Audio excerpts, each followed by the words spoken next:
تعذیب مسلم۔ جس قدر اسلام پھیلتا جاتا اور مسلمان زیادہ ہوتے جاتے تھے، اسی قدر مشرکین مکہ کا غیظ و غضب زیادہ ہوتا جاتا تھا۔ جن مسلمانوں کا کوئی حامی اور مددگار ہوتا، ان پر تو کفار کا کچھ بس نہ چلتا۔ ہاں، جو بیچارے بے سہارے مسلمان تھے، جن کی کوئی پشت پناہ نہ تھی، وہ قریش مکہ کے جور و ستم کے تخت مشقہ میں بنے ہوتے، جس کو مارتے تھے اور کسی کو تنگ و تاریک کوٹھری میں بند کرتے تھے۔ اس بارے میں ایک دو واقعات بہت ہی اہم ہیں۔ حضرت بلال بن رباح رضی اللہ تعالی عنہ، امام المؤذنین بالصلاۃ والفلاح، سیدنا و مولانا بلال بن رباح رضی اللہ عنہ، آپ حبشی النسل تھے، امیہ بن خلف کے غلام تھے۔ ٹھیک دوپہر کے وقت جب دھوپ تیز ہو جاتی اور پتھر آگ کی طرح تپنے لگتے، تو غلاموں کو حکم دیتا کہ بلال کو تپتے ہوئے پتھروں پر لٹا کر سینے پر ایک بھاری پتھر رکھ دیا جائے تاکہ جنبش نہ کر سکیں، اور پھر کہتا، تو اسی طرح مر جائے گا۔ اگر نجات چاہتا ہے تو محمد کا انکار کر اور لات اور عزیٰ کی پرستش کر۔ لیکن بلال کی زبان سے اس وقت بھی احد احد ہی نکلتا، اور کبھی گائے کی کھال میں لپیٹتا اور کبھی لوہے کی زرہ پہنا کر دھوپ پہ بٹھلاتا۔ تکلیف کی شدت میں بھی زبان مبارک سے احد احد نکلتا۔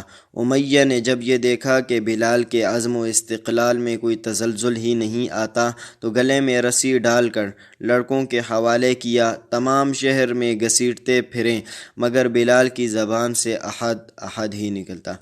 حسب معمول حضرت بلال رضی اللہ تعالی عنہ اسی جور و ستم کے تختہ مشق بنائے جا رہے تھے۔ حضرت ابوبکر صدیق رضی اللہ تعالی عنہ اس طرف سے گزرے۔ یہ منظر دیکھ کر دل بھر آیا اور امیہ سے مخاطب ہو کر فرمایا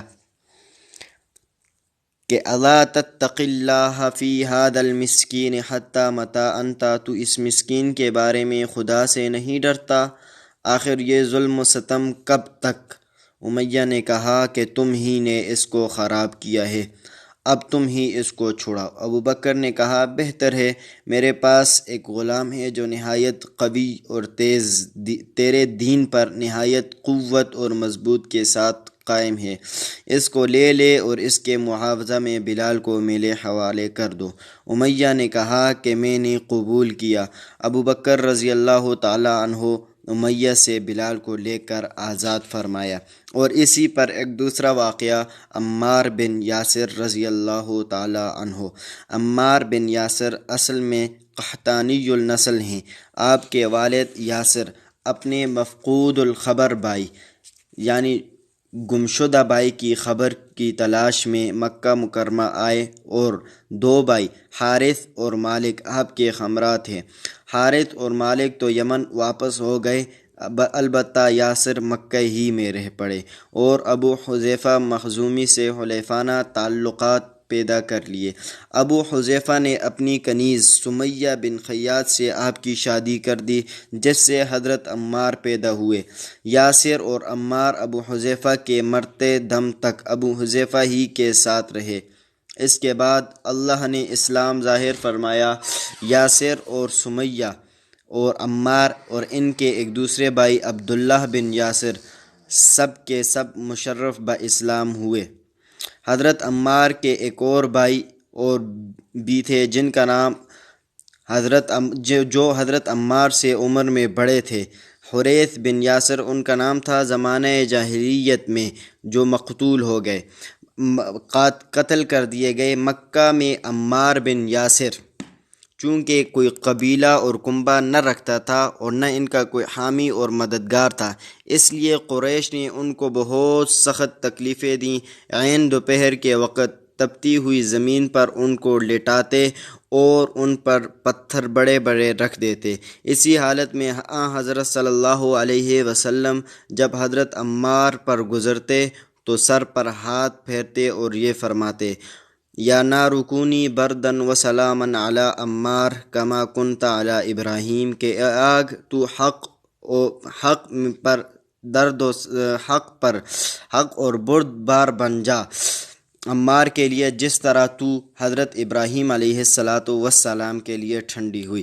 جب حضرت صلی اللہ علیہ وسلم حضرت عمار اور ان کے والد یاسر اور ان کی والدہ سمیہ کو مبتلا مصیبت دیکھتے تو فرماتے کہ اے آل یاسر صبر کرو، جنت تمہارا ٹھکانہ ہے۔ اسی طرح روز بروز ان پر ظلم اور ستم زیادہ ہوتا گیا۔ ایک روز اسی طرح حضرت سمیہ رضی اللہ تعالی عنہا پر اسی طرح ظلم جاری رہا۔ ادھر سے باندھی ہوئی تھی، انہیں باندھا گیا اور اس طرف سے ابو جہل گزر رہا تھا، انہوں نے پتھر مارا اور یہ شہید ہو گئیں۔ اور اسی ظلم و ستم میں ان سے پہلے ان کے شوہر حضرت یاسر رضی اللہ تعالی عنہ بھی شہید ہوئے اور ان کے صرف ایک بیٹے باقی رہے، حضرت عمار۔ بس ہونا ایک ہی واقعہ بیان کرنا۔